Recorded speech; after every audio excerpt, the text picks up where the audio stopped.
Assalamualaikum warahmatullahi wabarakatuh. Halo pemirsa setia Sultan TV dimanapun Anda berada. Kembali lagi bersama saya, Raudul Rida dalam dialog bincang hari ini. Pemirsa, Bung Karno merupakan sang proklamator Indonesia tentu telah menorehkan banyak sejarah pada bangsa kita. Bulan Juni biasanya diperingati sebagai bulan Bung Karno karena banyak peristiwa-peristiwa penting yang berkaitan dengan presiden pertama kita yaitu Pak Soekarno. Ada banyak sekali kisah hidup yang dapat kita telusuri dan juga bisa kita contoh nih pemirsa. Lalu bagaimana sosok Soekarno di mata pengagumnya? Saat ini di studio Sultan TV telah ada bersama kami narasumber Bapak Herizon Jas Maraputra yang merupakan akademisi juga nih. Mari kita sapa terlebih dahulu. Assalamualaikum Bapak. Waalaikumsalam Mbak Rida. Apa kabar nih Pak? Baik. Wah, alhamdulillah baik ya Pak ya. Kali pertama datang ke Sultan TV atau sudah yang keberapa kali nih Pak? Ini pertama kali saya kira. Pertama kali ya Pak. Wah, saya mengucapkan terima kasih nih Pak. Terima kasih Sultan TV sudah mengundang saya kemari. Ya, terima kasih juga nih. Bapak sudah berkenan datang nih hadir, kita akan berbincang banyak Pak. Siap. Di dialog bincang hari ini. Salah satunya nih Pak, ini karena sekarang juga 6 Juni pemirsa, bertepatan dengan bulan Bung Karno. Ya, hari lahir Bung Karno. Hari lahir Bung Karno. Nah, kita akan banyak nih Pak mengulik tentang bagaimana sih sosok dari Soekarno itu. Sebelum kita melanjut ke pertanyaan-pertanyaan yang lainnya nih Pak. Menurut Bapak nih Pak, bagaimana sosok Soekarno di mata Bapak? Sosok Soekarno ini adalah sosok yang fenomenal, proklamator kemerdekaan Indonesia kita tahu. Kemudian sampai hari ini dari 6 Juni 1901 kurang lebih 123 tahun kita memperingati hari lahir Bung Karno. Tokoh yang kontroversial. Yeah. Bahkan ada ungkapan Bung Karno sendiri menyebut di dalam buku autobiografinya, aku dipuja bagaikan dewa, bahkan dikutuk seperti bandit begitu. Artinya memang beliau ini seorang pemimpin yang multi kompleks, multi warna di mata lawan dan lawan politik.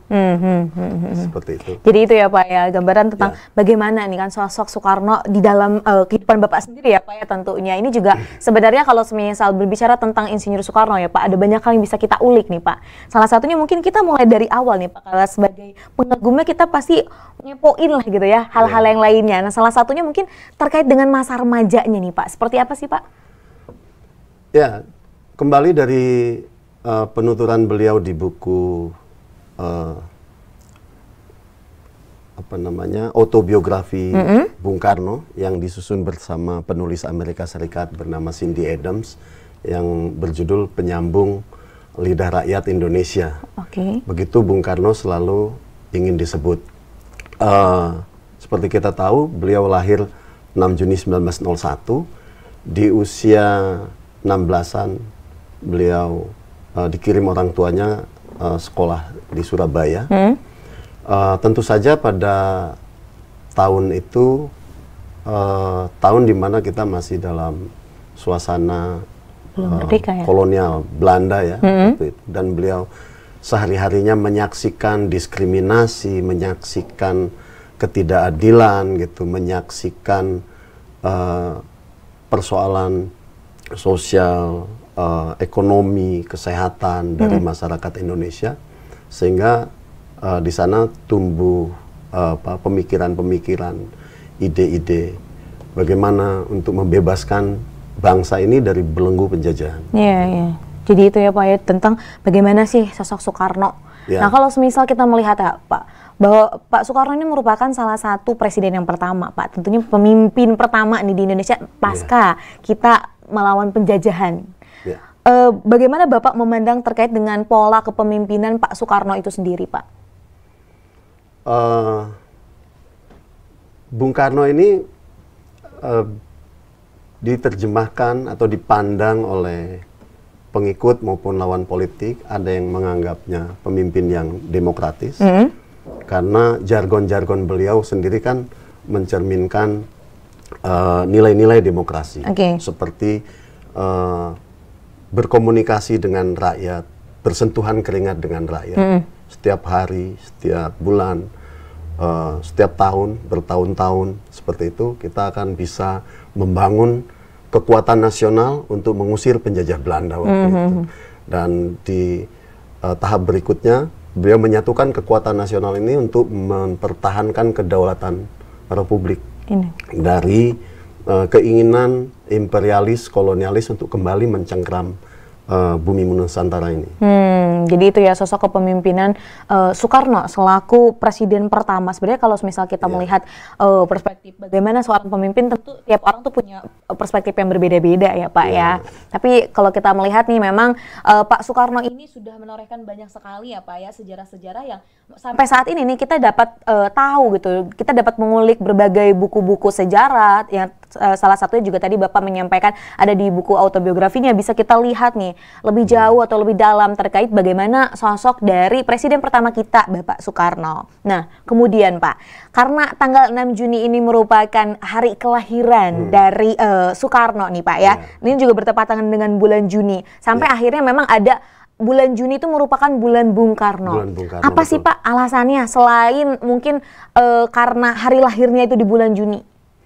Karena paling tidak di bulan Juni ini ada 3 momentum besar bagi bangsa kita, yaitu kelahiran Bung Karno sendiri pada tanggal 6 Juni, lalu tanggal 21 Juni itu adalah hari wafatnya beliau.